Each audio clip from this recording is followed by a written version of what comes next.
Guys, this is the part 6 of chapter 12, friction of class 8 science.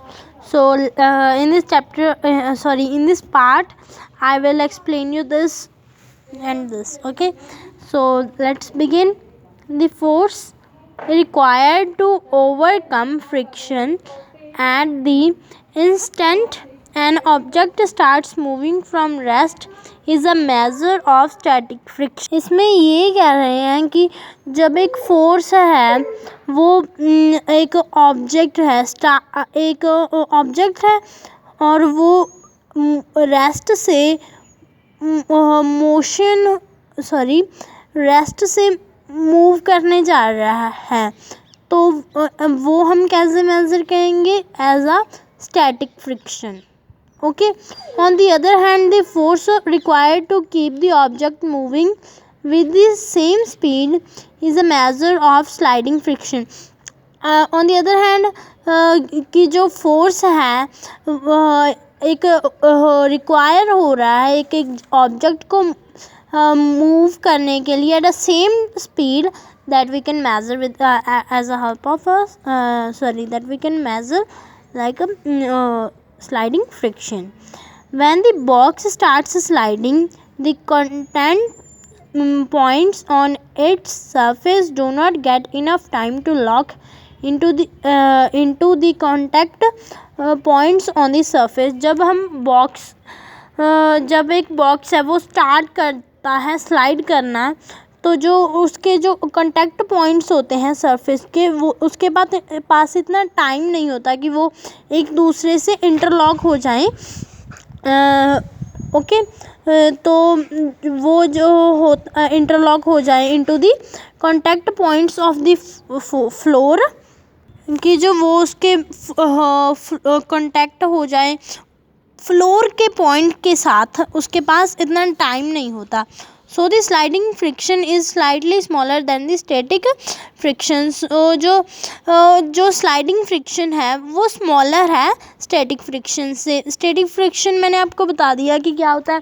जब एक object है वो रेस्ट पर है तो जब हम उसे हॉली से मूव करेंगे तो वो हो जाएगा स्टैटिक फ्रिक्शन. रेस्ट से ऑब्जेक्ट को मूव करना तो वो हो जाता है स्टैटिक फ्रिक्शन. एंड जो मूव भी कर रहा है object at the same speed that we can measure like a sliding friction. Okay, so sliding friction is slightly smaller than the static friction. You find it somewhat easier to move the box already in motion than to get it started. And कभी कभी वो जो box होता है उसे जब वो motion में हो तो उसे थोड़ा फोर्स अप्लाई करना पड़ता है तो हमें मूव करना भी इजी लगता है. अगर जब वो रेस्ट में हो तो वो डिफ़िकल्ट हो जाता है थोड़ा. Okay, next is activity 12.3 friction and necessary evil. Recall now some of your experience. Is it easier to hold a kulhar, earthen pot or a glass tumbler? आप अपना एक्सपीरियंस रिकॉल कर रहे हैं एंड बताएं कि क्या ये इजी है एक earthen pot और या फिर ग्लास टम्बलर को होल्ड करना. Suppose the outer surface of the tumbler is greasy. Suppose करें कि जो आउटर सरफेस है टम्बलर का वो ग्रीसी है और has a thin layer of cooking oil on it. और या फिर उस पर थिन लेयर है किसकी? कुकिंग ऑयल की. वुड इट बिकम ईजियर और more difficult to hold it? कि उसे होल्ड करना ईजियर है या फिर डिफ़िकल्ट है? Just think, would it be possible to hold the glass it all if there is no friction? और ये भी बताएं कि ये पॉसिबल होगा कि ग्लास को होल्ड करना if there is no friction और यहाँ पर कोई फ्रिक्शन ना हो.